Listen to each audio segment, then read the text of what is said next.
name is Zorawar Singh Shekhawat. Your unwavering commitment makes Pratap International School, Kanpur, truly exceptional.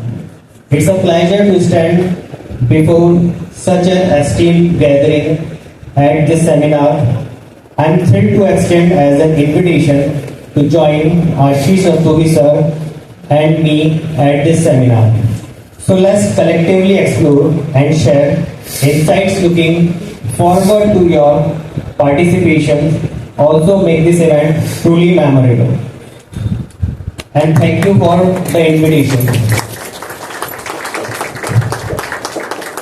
So today's seminar topic is Path to Success by Zorawar Singh Shekhawat. Path to Success जो हमने seminar का जो title रखा है उसके अंदर हम इसकी पर्पस और रेलिवेंस के बारे में बात करना चाह रहे हैं कि कोई भी सेमिनार जब रखा जाता है उसका मतलब सिर्फ इतना नहीं होता कि हम कोई कंटेंट या कोई डेटा जो आपको प्रोवाइड कर रहे हैं, क्योंकि इंटरनेट के इस टाइम में आपके पास में डेटा जो है मास क्वांटिटी में अवेलेबल है, जिसको अगर आप दिन रात भी पढ़ लेंगे तब भी आप उसको कंप्लीट नहीं कर पाएंगे। बट सेमिनार के अंदर क्या होता है कि हम लोग चाहते हैं कि हम कुछ कॉन्सेंट्रेटेड पॉइंट लेके आए, कुछ बेसिक पॉइंट लेके आए जिससे आपको अवेयर कराएं और आप अपनी लाइफ में उस चीज को इनिशिएट करें।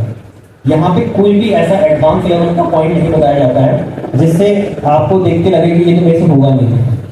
हम चाहते हैं कि आप छोटे छोटे पॉइंट्स के साथ में प्रैक्टिस करें, छोटे छोटे की पॉइंट्स अपनी लाइफ में ऐड करें, जिससे आप क्या कर सकते हैं अपनी लाइफ में बेटर ग्रो और जो अपनी पाथ जो है, जैसे मैंने देखा कुछ बच्चे जो 11th में उन्होंने स्ट्रीम चूज किया, तो मेरा नेक्स्ट क्वेश्चन उनसे ये था कि आपने इस स्ट्रीम किस बेसिस पे चूज किया, लेकिन उसका कोई फंडामेंटल उनका आंसर नहीं था। अब जैसा मैंने पहले बताया कि जो 5-10 जो हमारे पास में पाथ होते हैं, जो सेक्टर्स हमने ग्लोरीफाई किए और मार्केटिंग अच्छी की हुई है, तो बच्चे उसमें जाना चाहते हैं।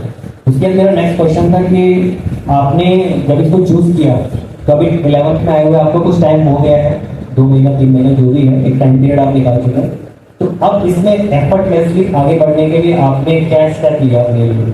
तो ऐसा कोई आंसर मेरे पास खास आया नहीं, और वो जायज़ भी है क्योंकि अभी उनको पता नहीं है इतना कि कैसे हम उसको मतलब स्टेप्स ले सकते हैं। तो बेसिक स्टेप्स मैंने बताए हैं, लेकिन चूंकि कुछ लोग कुछ स्टूडेंट जो हैं अभी काउंसलिंग सेशन में हमसे जुड़ नहीं पाए, तो उसी पे हम डिस्कस करेंगे कैसे हम बेसिक पॉइंट्स के साथ में काम कर सकते हैं। और बेसिक और फाउंडेशन इतनी जरूरी है कि जब भी कोई बिल्डिंग बनाई जाती है, आप सबको पता होगा फाउंडेशन बनाई जाती है, बिना फाउंडेशन की कोई भी बिल्डिंग रह नहीं सकती है। इसलिए इस तरह से हमारी लाइफ में भी जो है फाउंडेशन की बहुत नीड होती है, और हमारी फाउंडेशन बहुत जितनी मजबूत होगी, लाइफ में आने वाले जो भी सिचुएशन से सर्कमस्टांसेस हैं उनको हम इजीली हैंडल कर पाएंगे। अभी भी आप करते ही होंगे घर में अपने पेरेंट्स के साथ में, कई बार आर्ग्यूमेंट होता होगा या किसी पॉइंट पे जो है आप दोनों की सहमति नहीं बन पा रही है, आप अपने पेरेंट्स को कुछ समझाना चाह रहे हैं, वो नहीं समझ रहे हैं, या वो समझाना चाह रहे हैं, आप नहीं समझ रहे हैं, ठीक है। तो जब हम अपने फैमिली के अंदर ही नहीं समझ पा रहे हैं या समझा पा रहे हैं, तो बाहर स्कूल्स के अंदर या फिर हम बात करें प्रोफेशनल लाइफ में, आप कोई भी कंपनी को या इस सेक्टर को चूज करेंगे, वहां पे आप अपनी बात कितने अच्छे से रख पाएंगे, वो एक अलग मुद्दा बन जाएगा। इसलिए हम चाहते हैं कि आप फाउंडेशन से ही काम करें। तो सबसे पहले हम बात कर लेते हैं पर्पस की। पर्पस जो है वो इतना इंपॉर्टेंट क्यों है? आपने पर्पस का नाम सुना है किसी ने? कितने स्टूडेंट्स हैं जिन्होंने पर्पस वर्ड सुना है? Raise your hand. Purpose word तो सुना ही होगा, ठीक है। जब भी कोई सोशल एक्टिविटीज होती है तो हम सबसे पहले पर्पस की करते हैं। पर्पस इसलिए इंपॉर्टेंट है कि आपको किसी भी काम को या किसी भी टास्क को या किसी भी मूवमेंट को सिर्फ इसलिए नहीं करना है कि जस्ट उसको करना है। आपने कर दिया और उसको उसकी वो खाना पूर्ति कर दी, या उसका एक आपको टास्क दिया गया था तो आपने उसको कंप्लीट किया, बात खत्म। पर्पस इसलिए इम्पोर्टेंट है कि हम उसकी तह तक जाएं, उसकी फाउंडेशन तक जाएं कि ऐसा क्या रिक्वायरमेंट था कि हमको ये टास्क करना पड़ा, ठीक है। तो पर्पस हमारी लाइफ में बहुत इंपॉर्टेंट है। उसका प्रोफेशनल पर्सनल लाइफ के साथ साथ में सोशल एस्पेक्ट भी ऐड होता है कि आप किसी चीज के लिए जब भी कोई वर्कआउट करते हैं तो सोशली उसका क्या इम्पैक्ट पड़ेगा आपकी लाइफ पे, दूसरों की लाइफ पे, और सोसाइटी के अंदर उसका क्या आप आने वाले टाइम में जो है उसका इम्पैक्ट या इफेक्ट देख पा रहे हैं।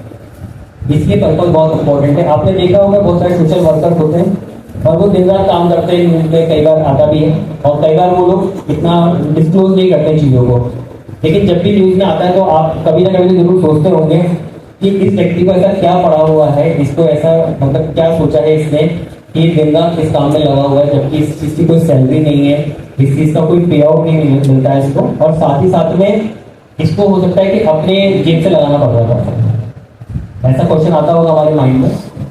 लेकिन उस समय उसका जो पर्पस होता है वो नेशन को, सोसाइटी को, या जो आसपास के जो लोग रहते हैं उनको सर्व करने का होता है। उसने अपनी लाइफ में कुछ ऐसी चीजें देखी होती हैं जो वो चाहता है कि दूसरा व्यक्ति ना देखे, और उसको इनिशियल स्टेज पे ही समझ के उसको वहीं पे ही कॉन्कर कर लिया जाए, ताकि वो सारी फेसेस को मतलब वो सिचुएशन, वो सर्कमस्टांसेस है उनको वो फेस ना करे। तो जब भी हम स्टडी कर रहे हैं तो स्टडी का मतलब सिर्फ इतना नहीं होना चाहिए कि हमें 80-90% लाना है या किसी को कंप्लीट करना है, और न ही इसका मतलब ये होना चाहिए कि मेरी फर्स्ट रैंक आनी चाहिए, सेकंड रैंक आनी चाहिए। अगर हमारा पर्पस सिर्फ इतना ही रह जाएगा, फर्स्ट रैंक सेकंड रैंक, तो अगर आप 90% ला के भी सेकंड ला तो आपको एक फीलिंग आएगी एज अ फेलियर। ऐसा होता है ना?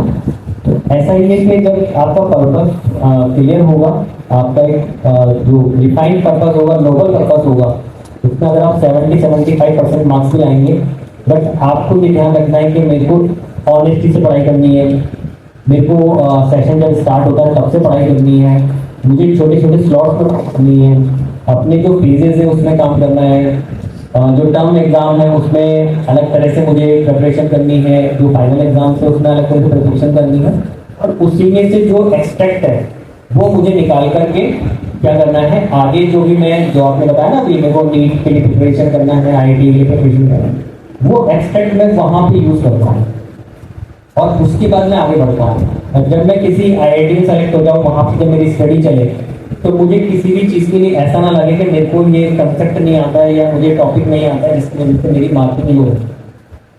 ठीक है?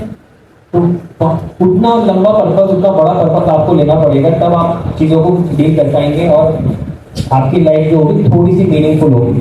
हर एक चीज का एक मीनिंग होता है।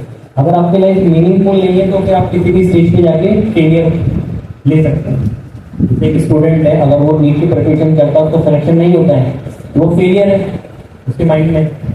और अगर कोई स्टूडेंट है जिसने नीट को प्रिपेयर क्रैक किया, उसने एडमिशन लिया, लेकिन किसी वजह से वो वहां पे मार्क्स नहीं अचीव कर पाया, तो उसके लिए वहां पे फेलियर है। इसलिए वहां पे अचीवमेंट कर लिया, उसको प्लेसमेंट नहीं मिला या वो जॉब नहीं ले पाया, तो उसके लिए वहां फेलियर है। किसी ने अपनी पर्टिकुलर डिजाइन कंपनी या हॉस्पिटल ज्वाइन कर लिया, वहां पे डॉक्टर बन गया, सीनियर डॉक्टर बन गया, उसके बाद उसको लगा कि मेरा तो मन नहीं लग रहा, वो भी फेलियर है। तो जिसने नीट क्रैक नहीं किया और जिसने प्लेसमेंट भी ले लिया है, दोनों अल्टीमेटली क्या है?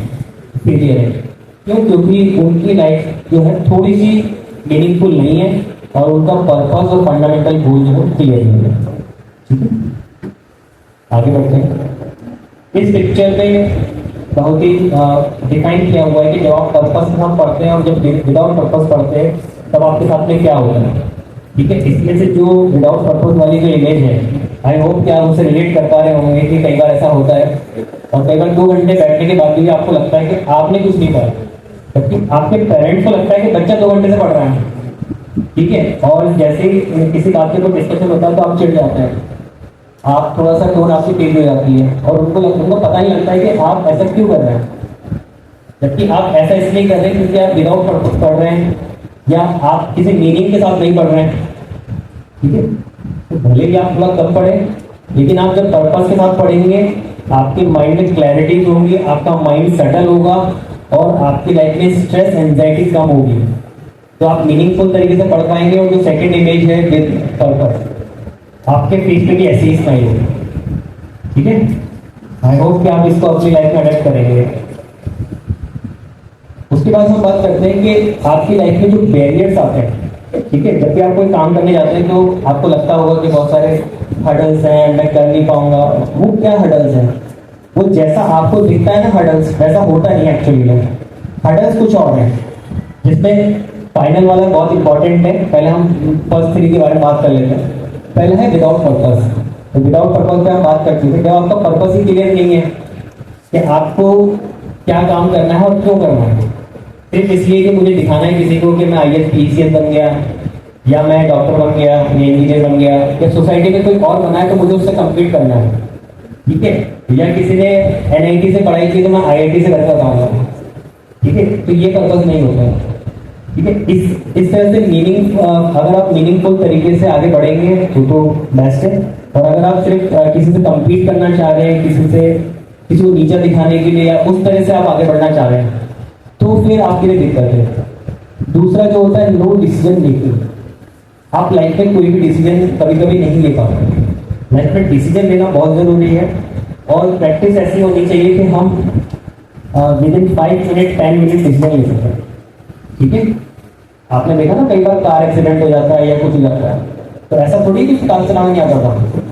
हो सकता है वो 10 साल से ड्राइवर हो, और बोलते ड्राइवर ही हो, वो ड्राइवर की जॉब करता है, उसको गाड़ी चलाना तो आता है ना अच्छे से, लेकिन किसी पर्टिकुलर मोमेंट पे उसका ध्यान कहीं और था, और जब कोई सडनली कोई दूसरी गाड़ी, उसका सामने वाले की गलती है, लेकिन जब वो गाड़ी उसको क्रॉस किया तो वो जज नहीं कर पाया कि कितनी डिस्टेंस है और कितना मोमेंटम है गाड़ी का, और कब मुझे ब्रेक लगाने हैं, वो अवेयर नहीं था।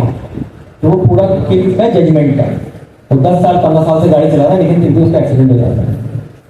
तो जब आप पूरा अपने डिसीजन मेकिंग नहीं होती, तभी दिक्कतें आती है। डिसीजन मेकिंग का एक फंडामेंटल रूल यही होता है, सपोज मैंने आईआईटी की प्रिपरेशन के लिए फॉर्म डाला, या मैंने उसकी प्रिपरेशन के लिए फाउंडेशन कोर्स किया, तो मुझे पता होना चाहिए दोनों फेजेस के बारे में। अगर हो गया तो वेरी गुड, अब तो मिठाई बटेगी। लेकिन अगर नहीं हुआ तो मेरे साथ में जो जो होगा और मुझे जो जो सुनना पड़ेगा, क्या मैं वो सुन सकता हूँ कि नहीं सुन सकता? क्या मैं या मेरी फैमिली उसको फेस कर सकती है, नहीं कर सकती? अगर हम लोग उसको फेस कर सकते हैं तो मुझे डेफिनेटली उसमें एडमिशन लेना चाहिए। लेकिन अगर किसी तरह से एक कोई भी सिचुएशन के मैं उस सिचुएशन को हैंडल नहीं कर पाऊंगा, क्योंकि मैं कोटा से बिलोंग करता हूँ, तो मैंने लाइफ में कई बार देखा है, और अभी भी न्यूज़ में काफ़ी सारा आता रहता है। तो अगर मुझे लगता है कि मैं उसको हैंडल नहीं कर पाऊंगा, या मेरे पेरेंट्स हैंडल नहीं कर पाएंगे, तो फिर मुझे नहीं लेना चाहिए। ये फंडामेंटल वो रूल होता है कि आप उसमें वर्स्ट सिनेरियो में और बेस्ट सिनेरियो में दोनों ही सिचुएशन को अच्छे से डील कर पा रहे हैं, तो आपको किसी भी चीज के लिए स्टेप लेना नहीं चाहिए। और अगर आपको लगता है वर्स्ट सिचुएशन को आप डील नहीं कर सकते, तो आपको स्टेप नहीं लेना। उसके बाद में है लो कॉन्फिडेंस। आपका कॉन्फिडेंस कब हाई होता है, कब लो होता है? जब आप कुछ छोटे छोटे अचीवमेंट्स लेके आए होते हैं। ठीक है, जब आपकी लाइफ में छोटे अचीवमेंट्स हैं, जैसे अगर कोई स्टूडेंट अगर स्पोर्ट्स खेलता होगा, तो जिसने गली में अच्छा खेला है, जिसने अपने आसपास के एरिया में अच्छा खेला है, जिसने अपनी सिटी में अच्छा खेला है, वही बच्चा आगे जाके स्टेट लेवल, नेशनल लेवल या इंटरनेशनल लेवल में अच्छा खेल पाएगा, क्योंकि कंटिन्यूसली उसने क्या है, विनिंग फीलिंग उसके अंदर है, और उसको लगता है कि हाँ मेरे में कॉन्फिडेंस है, मैं कर सकता हूँ। लेकिन अच्छा एफर्ट तो कर ही सकता हूँ, हारना जीतना एक अलग चीज है, लेकिन मैं अच्छा एफर्ट कर सकता हूँ। ठीक है, चौथा वाला जो है वो है आपका, आप जब भी कोई भी टास्क करते हैं या कोई भी चीज करते हैं, आप उसमें प्रेशर में आ जाते हैं। अगर मैं आज किसी को कोई भी अंडर प्रेशर जिसको हम बोलते हैं, जब भी आपको कोई टास्क दिया जाता है, तो आप उस टास्क को इतना बड़ा मान लेते हैं कि ये तो बहुत बड़ा है, कोई भी नहीं कर सकता, पढ़ाने जो भी एक आप अपने माइंड में बेंचमार्क बनाया हुआ। और जब आप ऐसा बेंचमार्क बना लेते हैं अपने लिए, तो आप चीजों को खुद ही हैंडल बनाते हैं। तो जब आप प्रेशर में आ जाते हैं तो आप कुछ भी नहीं करते हैं। जब आप पढ़ने बैठते हैं, और अगर आपके पेरेंट्स ने गलती से भी कह दिया ना कि इस बार नंबर आने चाहिए, नहीं तो फिर देख लेंगे, तो मेरा दावा है कि 90% बच्चे जो है नहीं पढ़ पाएंगे। और पेरेंट्स ने कहा कि ठीक है तुम कोशिश कर लो, हर बार 60-65 आते हैं, अगर 70 आ जाते हैं बहुत अच्छी बात है, और नहीं भी आते हैं तो ठीक है तुम कोशिश तो करोगे। उसके बाद अगर वो बोलते हैं 2 घंटे पढ़ना, तो आप 3 घंटे पढ़ के दिखाओ, क्योंकि आपका प्रेशर नहीं है। आपको लगता है कि मेरे को कोई प्रेशराइज नहीं कर सकता, या मेरी फंडामेंटली इतना स्ट्रॉन्ग हूँ और मैंने अपनी स्टडी कर ली है कि अब मैं अच्छे से अपनी प्रिपरेशन कर सकता हूँ, मार्क ला सकता हूँ। तभी ये सारी चीजें डिसिप्लिन ले पाओगे, कॉन्फिडेंस आ पाएगा, और आप विदाउट पर्पस कभी भी नहीं रहोगे, आपकी लाइफ एक मीनिंगफुल लाइफ होगी। क्लियर गोल कब क्लियर होगा आपको? सिर्फ ये जज कर लेना कि मेरे को नीट करना है, आईआईटी करना है, या फिर एनडीए में सेलेक्ट किया, तो ये तो क्लियर गोल नहीं हुआ मेरा। क्लियर गोल कब होगा? जब मैंने 2-4 टेस्ट सीरीज दे दी, अपने घर पे बैठ के 2-4 क्वेश्चन पेपर सॉल्व किए हैं, last year question paper solve किए हैं, जैसा मैंने थोड़ा पहले बताया था काउंसलिंग क्वेश्चन के दौरान।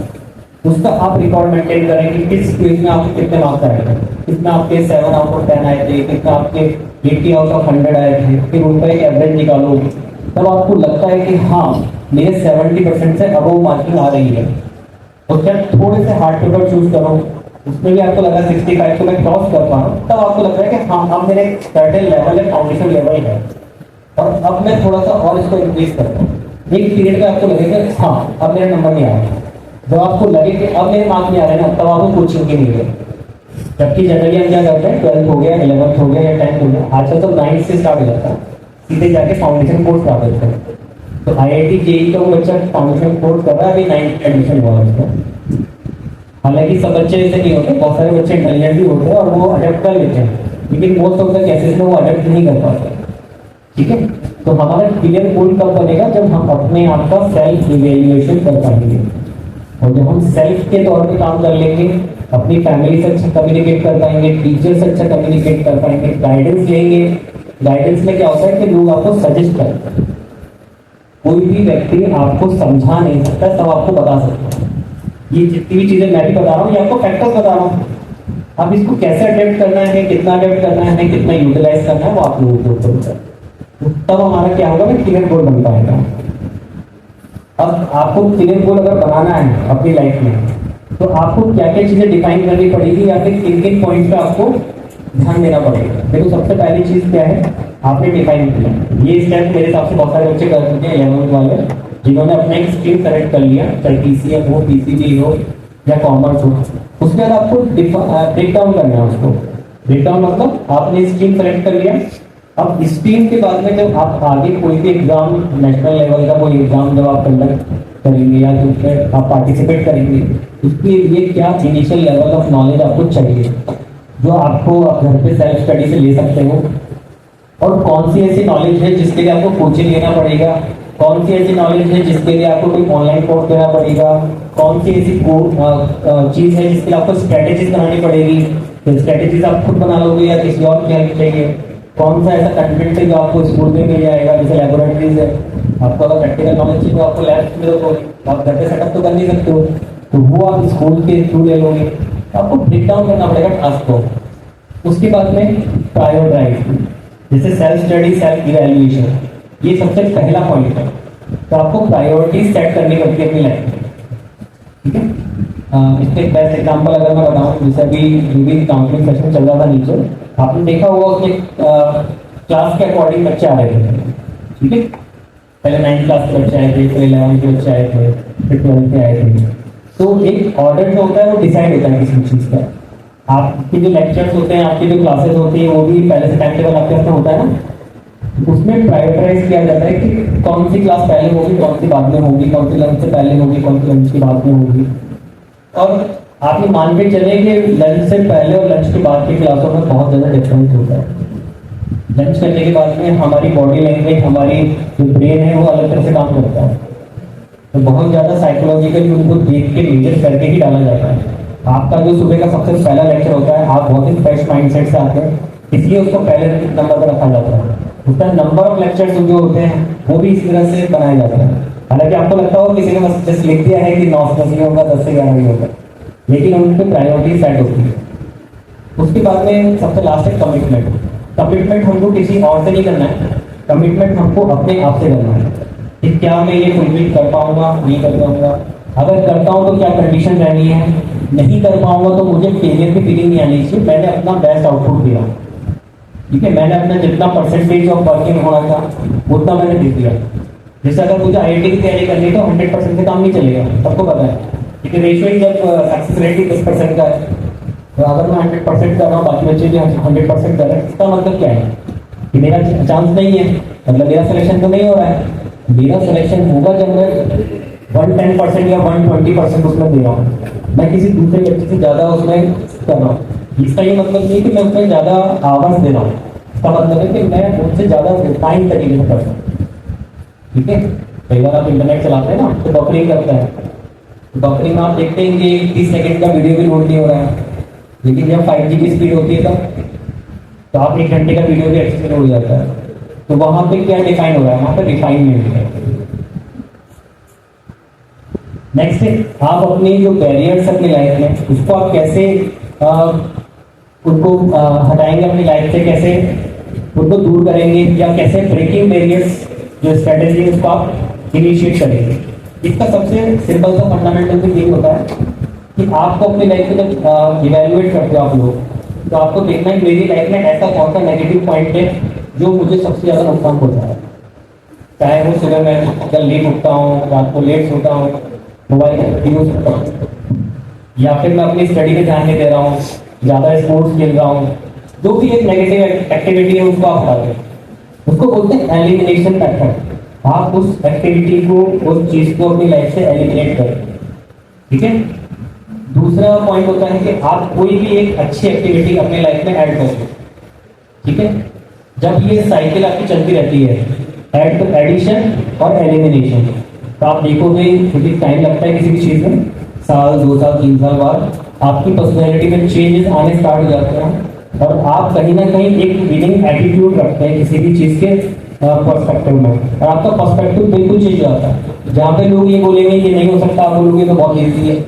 ईजी क्यों है? क्योंकि आपने अपने ऊपर काम किया। इसके अंदर 4 स्टेप्स है। सबसे पहले आइडेंटिफिकेशन। आपको वो चीज आइडेंटिफाई करनी कि बैरियर है क्या एक्चुअली। अगर सपोज आपको स्ट्रेस हो रहा है तो स्ट्रेस क्यों हो रहा है? आप नहीं पढ़ रहे हो इसलिए स्ट्रेस हो रहा है, पेरेंट्स आप पे अननेसेसरी का प्रेशर डाल रहे हैं इसलिए हो रहा है, आपने गलत स्ट्रीम ले लिया है इसका हो रहा है। ठीक है। या आपको लग रहा है कि दूसरा मेरे से आगे इस वजह से हो रहा है। तो आपको सबसे पहले क्या करना पड़ेगा? आइडेंटिफाई करना पड़ेगा तो बैरियर एक्चुअली में है। उसके बाद आप करेंगे अडेप्ट। जब आपको पता लगे कि मेरा बैरियर क्या है, सुबह लेट उठना, तो आप क्या अडेप्ट करेंगे कि मॉर्निंग हैबिट्स करवाएं, कि मेरी डेली रूटीन में मॉर्निंग हैबिट्स क्या होनी चाहिए जिसको मैं रेगुलर करूं तो मैं सुबह जल्दी उठ पाऊं, ताकि सारी चीज़ें प्रॉपरली हो पाए। कई बार होता है ना, हम लेट उठते हैं तो जल्दी जल्दी में हमने नहाना धोना करके फिर फटाफट से कपड़े पहन के और स्कूल आ गए। तो आप देखेंगे कि आपकी हार्ट बीट और आपका जो ब्लड प्रेशर है तो दूसरों के मुकाबले थोड़ा सा हाई रहता है, आपके बाल बिगड़ जाते हैं, आपके पसीना आने लग जाता है। उस कंडीशन में अगर आप कोई भी चीज़ का स्टडी करेंगे तो आप नहीं कर पाएंगे। तो आपको अपनी लाइफ में चीज़ें अडेप्ट करनी पड़ेगी। ठीक है। फिर है परसिस्ट। इसके अंदर ये होता है कि आपको अपना इन्वॉल्वमेंट किसी भी एक्टिविटी में आप कितना रख पा रहे हैं, और अपना एक जो बेंचमार्क है, आपका जो एक सर्टेन लिमिट है, उसको कैसे क्रॉस करके उसको अपनी लाइफ में अडेप्ट करेंगे। जो आपने अडेप्ट किया ना उसको होल्ड भी करना है आपको। क्योंकि अगर आपने 4 दिन किया होता ना, आप समझो कुछ लोग जिम जाते हैं लेकिन 4 दिन जाते हैं फिर नहीं जाते हैं। कुछ लोग सुबह 6 बजे उठना है, 5 बजे उठना है, 4 दिन उठते फिर नहीं उठते हैं। तो आप उसको कितना कंसिस्टेंट रख पा रहे हैं वो बहुत ज़्यादा इंपॉर्टेंट है। और फाइनल है आपके पास में कोलैबोरेशन। जो 3 एक्टिविटीज है वो आप कर रहे हैं सेल्फ के लेवल पे, और जो चौथी एक्टिविटी है उसके लिए चाहिए आपको किसी दूसरे पर्सन की हेल्प। वो टीचर हो सकते हैं, पेरेंट्स हो सकते हैं, फ्रेंड्स हो सकते हैं, बड़े भाई बहन हो सकते हैं, या कोई दूसरा व्यक्ति हो सकता है। ठीक है। वो आपको हेल्प करेगा कोलैबोरेशन में। जो कोचिंग सेंटर्स के आप नाम सुनते हैं, कुछ बच्चों ने शायद एडमिशन भी ले रखा होगा। ठीक है। उसका सिर्फ नाम सुन के आप चले जाते हो वहाँ पे कि ये बहुत नामचीन कोचिंग सेंटर है, यहाँ पे जाने से IIT या नीट में सिलेक्शन हो जाता है। होता क्या है कि वहाँ पे जस्ट जो फैकल्टीज हैं, जो वहाँ पे लोग आपका ध्यान रखेंगे, वो आपसे अच्छे से कोलैबोरेट कर पा रहे हैं। वो आपके जैसे बहुत सारे बच्चों के साथ में काम कर चुके हैं, तो उनको पता है कि आपके साथ में क्या क्या प्रॉब्लम आ सकती है, और अगर आप उनको अपनी प्रॉब्लम बताते हो तो उसको सॉल्व कर देते हैं। सॉल्व करने के बाद आपकी चीज़ें एफर्टलेस हो जाती है, ईजी हो जाती है। आपको लगता है कि अरे बहुत बढ़िया आदमी, लेकिन होता है कि उसको पता है कि कहाँ प्रॉब्लम आनी है, तो आपको सजेस्ट कर लेता है, आप उसको अटेम्प्ट करते हो, आपका जो प्रोसेस है वो एफर्टलेस हो जाता है, तो आप किसी दूसरे स्टूडेंट के मुकाबले अच्छे से अचीव कर पाए। Small changes can make a big difference. जैसे मैंने भी आपको बताया कि सुबह उठने वाला था, एक एग्जांपल इसी का ले लेते हैं। अगर मैं आपको बोलूं कि आपको सुबह उठना है और सुबह 5 बजे उठ के आपके स्कूल का जो गेट है उसको जब टच करके आना है, ठीक है, इसमें कितना टाइम लगेगा? Maximum 5 minutes. इजी लग रहा है, लेकिन जो चीज़ें इजी दिखती हैं वैसी इजी होती नहीं है। लेकिन क्योंकि ये एक स्मॉल स्टेप है कि आप ले सकते हो, अगर आप साइकोलॉजिकली प्रिपेयर हो और आपका माइंडसेट स्ट्रांग है तब। जिसका माइंडसेट स्ट्रांग नहीं होता है वो बहुत फ्रिक्वेंटली अपने डिसीजन जो है चेंज कर लेता है। होता है ना, जैसे आप मान लो कोई चीज परचेज करने गए पेरेंट्स के साथ में, आपने कहा मैं तो यही लूंगा, पापा ने आंख दिखाई, आपने बोला नहीं नहीं दूसरा होता है ना, तो चेंज कर लेते हो अपना डिसीजन। लेकिन अगर आपको डिफाइन है कि वो चीज आपकी लाइफ में इंप्रूवमेंट कर सकती है, आपकी स्टडी में इंप्रूवमेंट कर सकती है, तो आप अपने जो पॉइंट है वो रख सकते हो, तो हो सकता है वो दिला दोगे। ठीक है, अपनी लाइफ में जो छोटे छोटे चेंजेस हैं वो बहुत जरूरी हैं और वो करने चाहिए, जो नहीं करते हैं उनके लिए बहुत दिक्कत है। उसके बाद जो आपका ओवरऑल डेवलपमेंट है, या मैं कंक्लूजन की बात करूँ तो बेसिकली उसका परसेंटेज कुछ इस तरह से है कि आपके माइंड में क्लैरिटी होनी चाहिए कि आप क्या करना चाह रहे हैं अपनी लाइफ में, या आपका गोल क्या है। ठीक है, उसके बाद में आप सेट करते हैं अपना गोल, नीट IIT या जो भी है। तब मैं आपको बता दूं कि नीट IIT कोई गोल नहीं होता, क्योंकि मैंने पहले बताया कि नीट क्रैक करना या IIT का एग्जाम क्रैक करना is just a part of admission process. अब किसी बच्चे ने सोचा मेरे लिए ये गोल है और उसने अचीव कर लिया, उसकी मान लेते फर्स्ट रैंक आ गई, वो तो हो गया ना फ्री कि भाई मेरे को भी अचीव करना तो कर लिया मैंने, अब मैं सो जाता हूँ। ठीक है, वो ये हो जाता है कि उसके बाद का जो 4 साल का प्रोग्राम उसको वो भी अच्छे से रन करना है और अच्छे मार्क्स लेके आना है। सिर्फ वो IIT में फर्स्ट रैंक लेके आए इस बेसिस पे उसको नंबर नहीं मिलने वाले। ठीक है, तो उसका जो गोल सेटिंग होना चाहिए वो मीनिंगफुल होना चाहिए और जो आउटकम लेके आए उसकी लाइफ में ऐसा होना चाहिए। उसके बाद में है आपने गोल सेट कर लिया, जैसे आपने सोचा कि मैं क्रिकेटर बनना चाहता हूँ, आपने क्लैरिटी आपके माइंड में, आपने गोल भी सेट कर लिया, आपने सब कुछ पता कर लिया। अब आपने पेरेंट्स को बोला मुझे फलानी अकेडमी है, आप एक सर हैं वो क्रिकेट सिखाते हैं बहुत अच्छा है, वहाँ पर एडमिशन करवाऊंगा, तो नहीं कराएंगे, नहीं कराएंगे ना, क्रिकेट नहीं कराएंगे। आप बोलो IIT की एडमिशन करनी है, काम को करा रही हूँ।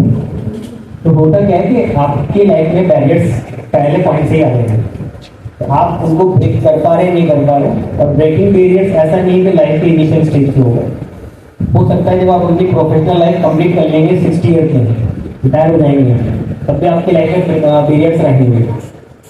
ठीक है, तो पीरियड्स जो होते हैं वो लाइफ टाइम चलते हैं और उनको उसी तरह से ब्रेक करना होता है हमें अपनी लाइफ में, तभी हम कंटिन्यूसली अचीवमेंट ले सकते हैं। अगर कोई ये सोच रहा है जैसे IAS PCS बन जाता है उसका उसकी लाइफ सॉर्टेड है, नहीं, उसकी लाइफ में अब उससे बड़ी दिक्कत आने वाली है।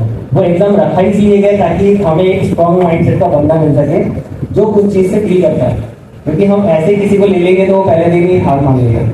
लेकिन जो IAS PCS का एग्जाम क्रैक करता है इसका मतलब वो स्ट्रॉन्ग माइंडसेट का है, वो क्राइटेरिया है उसको वहां पे ज्वाइन करवाने का, ना कि उसके लिए कोई अचीवमेंट है।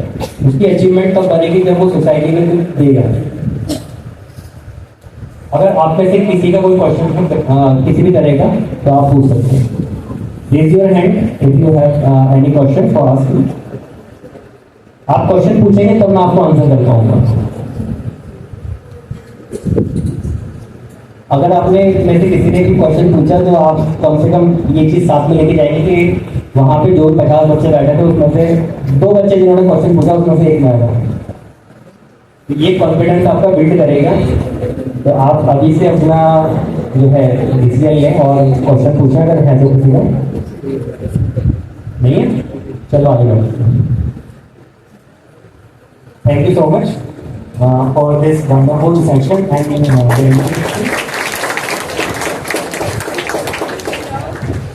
अगर फिर भी आप में से किसी का कोई क्वेश्चन होता है या कोई भी चीज़ें हैं तो आपके ग्रुप की यूनिवर्सिटी है और बाकी कॉलेजेस है जहाँ पे बहुत सारे प्रोफेशनल्स हैं, तो आप प्रिपेयर करके अपने teachers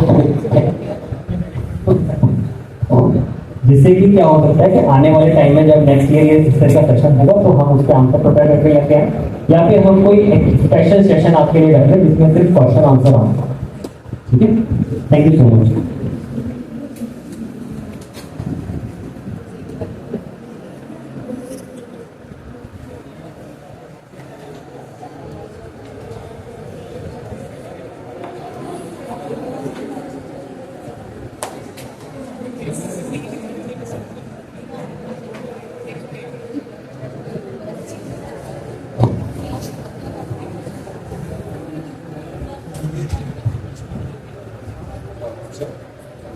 On behalf of the Tamil Nadu School, I would like to extend our sincere appreciation to the representatives of the Tamil University, and especially Mr. or Dr.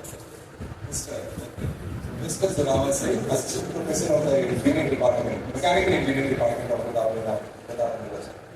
I'm thankful to you, sir, for conducting an exceptional career counseling session where your guidance and insights have greatly enhanced my experience. Thank you so much for your valuable time, dedication, and invaluable support in making this session a memorable and thankful experience for us.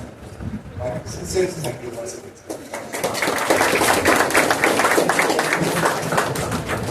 Now, I would request all of you to kindly go back to classes. We will discuss the first